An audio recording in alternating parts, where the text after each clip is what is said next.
The Honda Pilot. It wasn't very distinctive until this redesign. Well, it's distinctive now, but fudge a brute. Well, inside it borrows from its Acura cousins upstairs. Let's see how that went, and check the tech.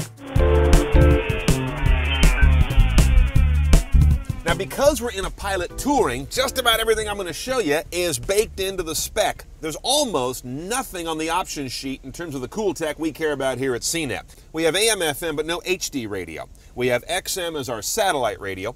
6-disc CD changer built in here is more than just CD. It's CD plus MP3 WMA homebrew CDs. An incredibly complicated interface. Rear power, front source, rear control off.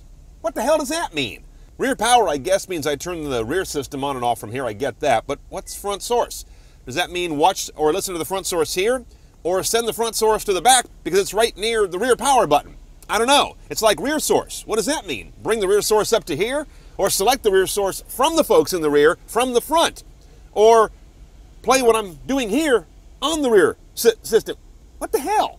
Notice we have 2 optical drives, and the bottom one is not for GPS data, which is so often the case. It's a separate DVD drive. So you got to put your video discs in there and your audio discs up here.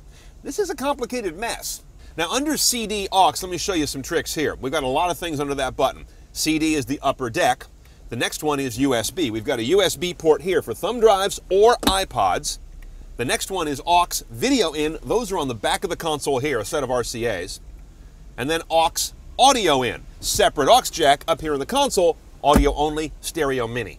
Most everything else can happen on the LCD. So if I push audio here, I get the completely different display of the audio and video system on the screen, and I can get around there with this Honda Acura multi-controller that I like but have never really loved.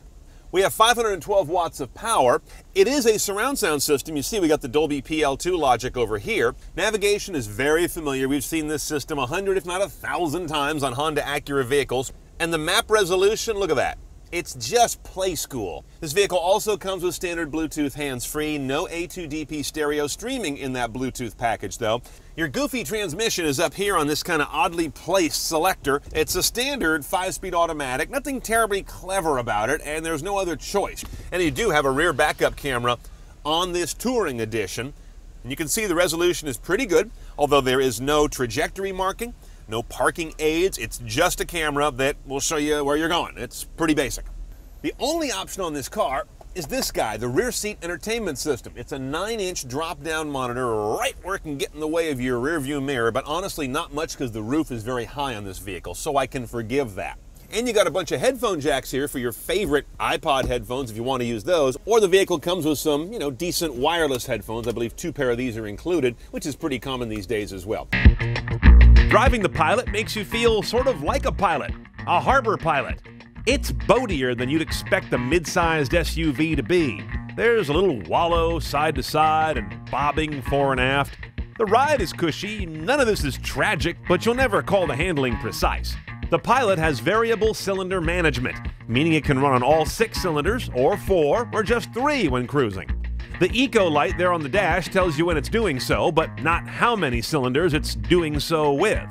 As you can see from our MPG readout, it doesn't help a whole lot, at least not when you're a test reviewer and you're pressing it hard and a lot of that around town. But overall, EPA rates this guy at a respectable 1723. This button activates VTM, Variable Torque Management. It's a Honda system that automatically switches between front-wheel drive and all-wheel drive as needed. Okay, let's price this big beast. A 2010 Pilot Touring, which is high trim, is about $37,700. Your major options are few. Rear seat entertainment, that's $1,600. All-wheel drive, $1,600, but that's a different trim level of car. And there's a dealer-installed remote start for extreme climates. That's $509. That's about it.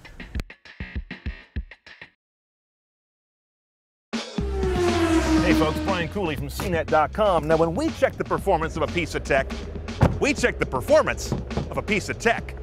If you love videos of cars and all their high-tech and high-performance glory, check out the Cnet Car Tech video podcast, cnet.com/CarTechTV.